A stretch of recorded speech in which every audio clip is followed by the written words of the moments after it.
అందరికీ ప్రైజ్లాడు. దేవుని నామానికి వందనాలు. పోయిన నెల మరి పోయిన వారమంతా కూడా మరి నేను ఫిక్స్ అయ్యాను. తర్వాత బాబు ఫిక్స్ అయ్యాడు. తర్వాత మామయ్య కూడా హైదరాబాద్ ఆపరేషన్ అయింది. బాబు ఎగ్జామ్స్ జరుగుతుండగా తనకి జలుబు దగ్గుతోని తర్వాత జ్వరం వచ్చింది. హాస్పిటల్కి తీసుకుంటే అమ్మ ఇంజెక్షన్స్ పెడతాను అనేసి అన్నారు. సరే సార్ పెట్టండి అని చెప్పి బాబుకి ఇంజెక్షన్స్ క్యాన్లా పెట్టేసి ఇంజెక్షన్స్ ఇప్పించాము. మరి దేవుడు అద్భుత రీతిగా దగ్గు జలుబు నుంచి జ్వరం నుంచి విడుదలిచ్చాడు. తర్వాత నాకు అనుకోకుండా చెస్ట్ పెయిన్ వచ్చింది. ఒక వారం ఒక 3-4 రోజుల నుంచి నొప్పి లేస్తా ఉంది. కానీ ఇంకా అదిలే తగ్గిద్దిలే అని చెప్పేసి గ్యాస్ టాబ్లెట్ ప్యాంటాప్ టాబ్లెట్ వేసుకున్నాను. తర్వాత ఒక రోజు ప్యాంటాప్ ఇంజెక్షన్ కూడా వేసుకున్నాను. సడన్ ఎందుకు ఇలా వస్తుంది, నాకు చెస్ట్ పెయిన్ వస్తుంది ఏంటి, మన పిల్లలు ఏమైతారు ఏంటి, దేవా నాయన నన్ను మొక్కండి అయ్యా స్వస్థపరచండి అని ప్రార్థన చేసుకుంటా ఉన్నాను. ఈసీజీ చేయించుకోవాలంటేనేమో భయం అవుతుంది. బాబు ఈసీజీలో ఏమైనా తేడా వస్తుందో ఏమో ఎలా అని చెప్పేసి నేను భయపడ్డాను. తర్వాత బ్రదర్కి కూడా ఫోన్ చేసి, బ్రదర్ నాకు ఇలా చెస్ట్ పెయిన్ వస్తుందండి, ప్రేర్ చేయడం బ్రదర్, నేను ప్యాంటప్ ఇంజెక్షన్ కూడా వేసుకున్నాను, ప్యాంటప్ టాబ్లెట్ కూడా వేసుకున్నాను, కానీ తగ్గలేదు బ్రదర్, ప్రేర్ చేయండి అని బ్రదర్కి ఫోన్ చేసి ప్రేర్ చేయించుకున్నాను. మరి దేవుడి దయ వల్ల దేవుని కృప వల్ల తగ్గింది. అంటే ప్రేర్ చేయించుకున్న రోజు కొంచెం అంటే తగ్గింది. తర్వాత మళ్ళీ తెల్లవారి కూడా అలానే వస్తుంది. నేనే నిర్లక్ష్యం చేస్తే ఎలాగా, మళ్ళీ మెడికల్ ఫీల్డ్ లో ఉండుకుంటా కూడా ఈసీజీ కూడా తీసుకోకుండా ఉంటే మళ్ళీ ఎట్లా అని చెప్పేసి మళ్ళీ నా యొక్క అవివేకం అవుతుందని చెప్పి మళ్ళీ హాస్పిటల్కి వెళ్ళి ఈసీజీ తీయించుకున్నాను. ఫస్ట్ హార్ట్ బీట్ ఎక్కువ వచ్చింది. హార్ట్ బీట్ ఎక్కువ వస్తే ఎండి గారు అన్నారు, సిస్టర్ మళ్ళీ ఒక ఈసీజీ తీయండి ఒక 1/2 అవర్ తర్వాత అని చెప్పారు. మళ్ళీ ఒక 1/2 అవర్ తర్వాత మళ్ళీ ఇంకో ఈసీజీ తీసాక అందులో హార్ట్ బీట్ నార్మల్ గా వచ్చింది. మరి నిజంగానండి దేవుడు నా ఎడల గొప్ప కార్యమే జరిగించారు. చాలా మరి ఇప్పుడున్న పరిస్థితుల్లో ఎక్కడ చూసినా హార్ట్ అటాక్లు, తర్వాత స్టంట్లు పడటం అలా ఉంది. కానీ దేవుని కృప వలన మరి దేవుడు నన్ను ముట్టి స్వస్థపరిచాడు. ఇప్పుడు ఎలాంటి నొప్పి అనేది లేకుండా దేవుడు నాకు అద్భుత కార్యం చేశాడు. దేవా మరి నన్ను ముట్టి స్వస్థపరిస్తే ఈ కార్యం జరిగితే ఈసీజీ నార్మల్ వస్తే ఇక నేను సాక్ష్యం చెప్తానని, ఈ ఆల్నెక్స్ట్ లో సాక్ష్యం చెప్తానని నేను అనుకున్నాను. దేవుని కృప వలన దేవుడు నాకు అద్భుత రీతిగా ముట్టి స్వస్థపరిచినందుకు ఏసైకి వందనాలు. దేవుడి సాక్ష్యాన్ని దీవిస్తున్నాను.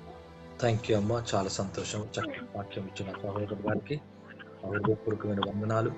నిజంగా మరి కష్టం వచ్చినప్పుడు, బాధ వచ్చినప్పుడు వెంటనే మనం ప్రభు దగ్గర ప్రార్థించాలా, మంచి దైవజనుని కోరుకోవాలా.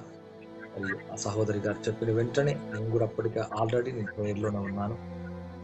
మరి ప్రార్థించిన వెంటనే దేవుడు ఒక కార్యం చేశాడు. మన కుటుంబంలో మంచి ఆరోగ్యాన్ని సిస్టర్ గారికి ఇచ్చాడు. అలాగే పిల్లల విషయంలో, కుటుంబ విషయంలో అనేకమైన మేలు జరిగిస్తున్నాడు.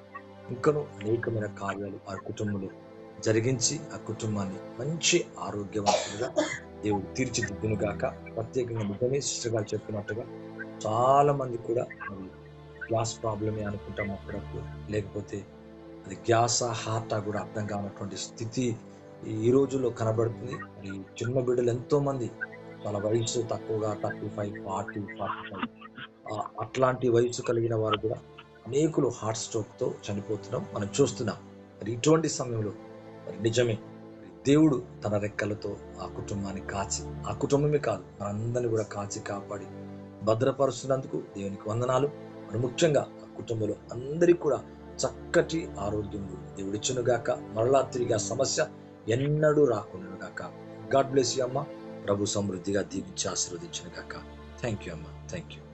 ఇప్పుడు కాదు, అంటే బాబు విషయంలో నాకు పిల్లలు పుట్టినప్పుడు అంటే మా మ్యారేజ్ 2024లో అయింది బ్రదర్. చెప్పండి తల్లి. నాకు ఇయర్లీ వన్స్ ఒక అబార్షన్ అయింది. 3 అబార్షన్స్ అయినాయి.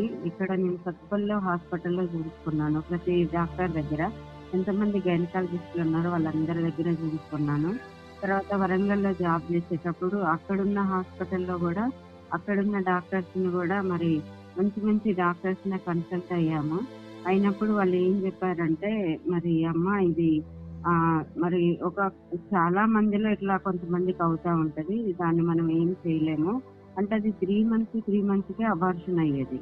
అబార్షన్ అయినప్పుడు వాళ్ళు అలా చెప్పారు, అమ్మ మా చేతిలో ఏమీ లేదు, మరి అది ఎందుకు ఆగట్లేదు అంటే హార్ట్ బీట్ కూడా వచ్చేది కాదన్నట్టు. హార్ట్ బీట్ రాకముందే 3వ నెల 7 వీక్స్ దాటిన తర్వాత 7 వీక్స్ అయిన తర్వాత హార్ట్ బీట్ వచ్చేది కాదన్నట్టు. హార్ట్ బీట్ రాకపోవడం వల్ల అప్పుడు అబార్షన్ చేశారు.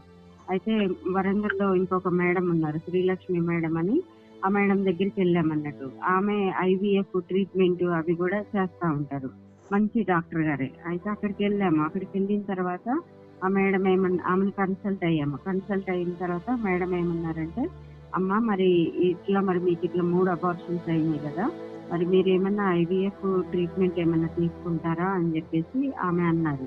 అయితే లాస్ట్ కి అన్ని టెస్టులు చేయించారన్నట్టు, అసలు ఎందువల్ల వస్తుంది అని చెప్పేసి లాస్ట్ కి జీన్స్ టెస్ట్ కూడా చేశారు. నాకు మా హస్బెండ్ కూడా జీన్స్ టెస్ట్ చేశారు. జీన్స్ టెస్ట్ చేస్తే అందులో మా హస్బెండ్ వచ్చేసి క్రోమోజోమ్స్ 21 ఉంటాయి కదా పేర్స్, 21లో 20 నెంబర్ క్రోమోజోమ్ లో ఒకటి డెత్ అయింది అన్నట్టు.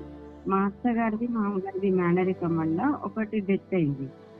ఆ రిపోర్ట్ మేడం అప్పుడు చూసి, అమ్మ మరి ఇది ప్రాబ్లం ఉంది, ఈ జీన్స్ ప్రాబ్లం వల్ల మరి మీకు ఒకవేళ దాని వల్ల అబార్షన్ అవుతుందేమో అమ్మ అనేసి చెప్పారు.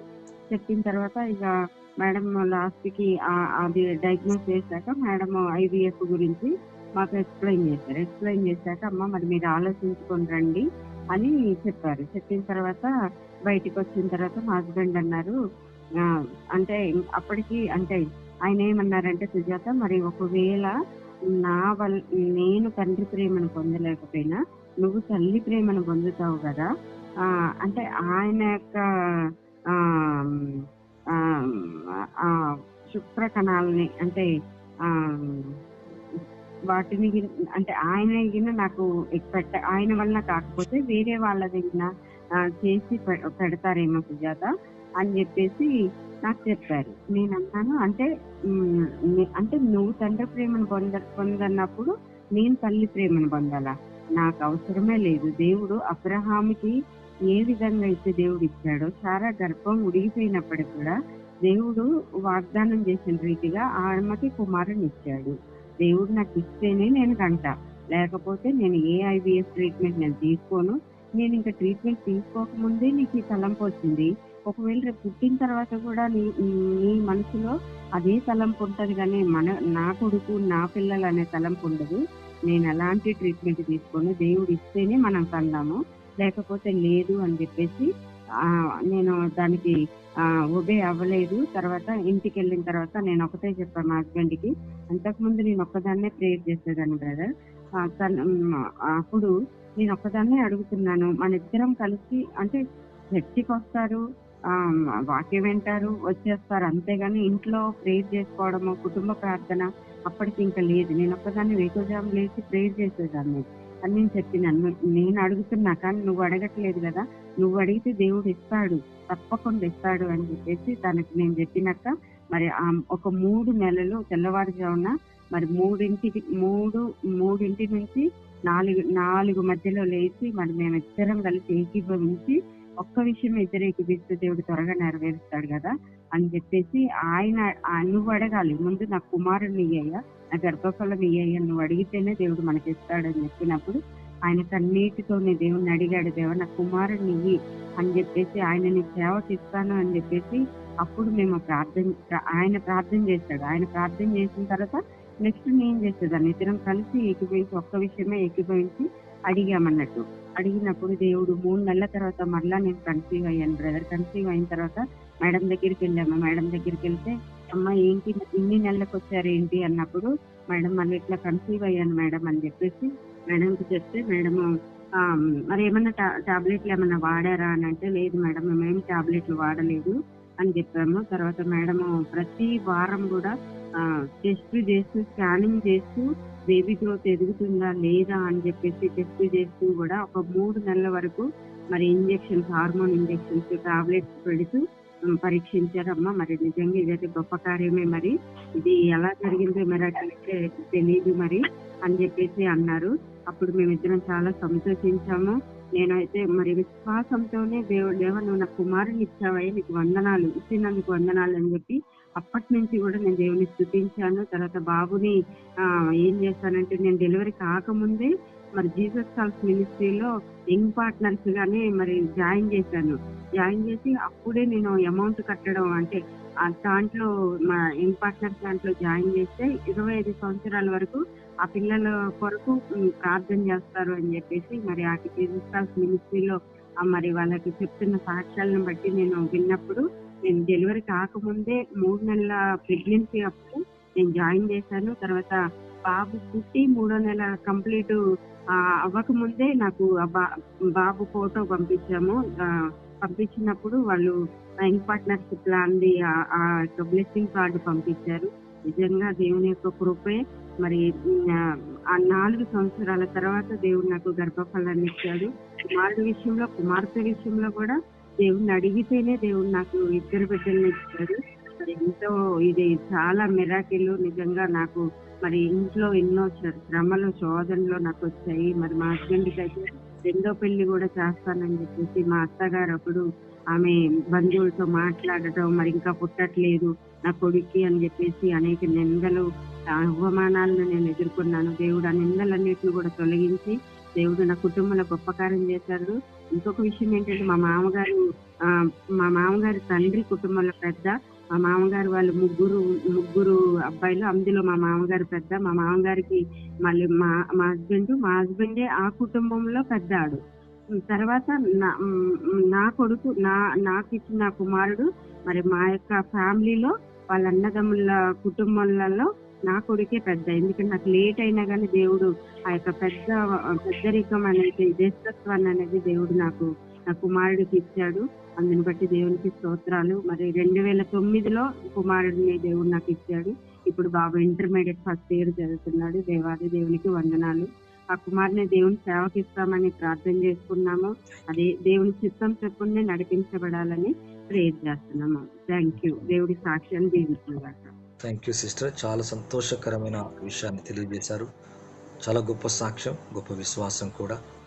మరి ప్రభు మీ పట్ల చేసిన కార్యం మరి ఇతర హృదయాన్ని కదిలిస్తుంది. నమ్ముతున్న, వింటున్న వారిలో కూడా మరి శైలజ సిస్టర్ గారు ఈ విశ్వాసాన్ని ఇచ్చిందని నమ్ముతున్నాను. చక్కటి సాక్ష్యం, చాలా అద్భుతమైన సాక్ష్యం. మీరు ఎందుకు చెప్పారో తెలియదు. ఇన్ని సంవత్సరాలు, దాదాపు సంవత్సరం దాకా అవుతుంది. సడన్ గా మీరు అనుకోకుండా పరిశుద్ధాత్మ ద్వారా ప్రేరేపించబడి ఒక చక్కటి టైంలో, సరియైన టైంలో మరి సాక్ష్యం చెప్పారు. మరి ఈ సాక్ష్యాన్ని బట్టి అనేకులు వారు ఇట్లాంటి నిందించబడుతూ అసాధ్యమని ఇక నిరాశ పడిపోయిన వారికి ఇది చాలా చాలా దీవెనకరంగా ఉంటుంది.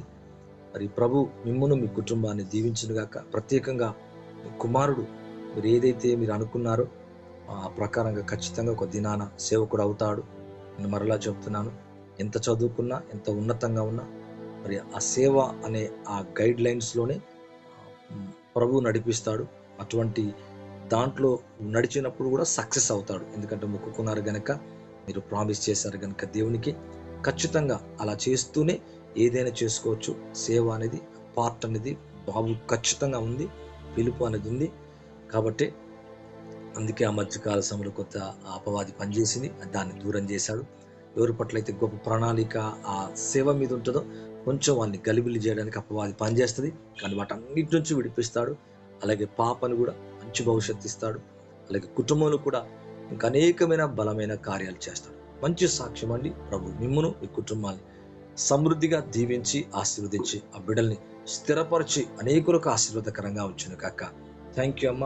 గాడ్ బ్లెస్ యూ తల్లి. Praise the lord.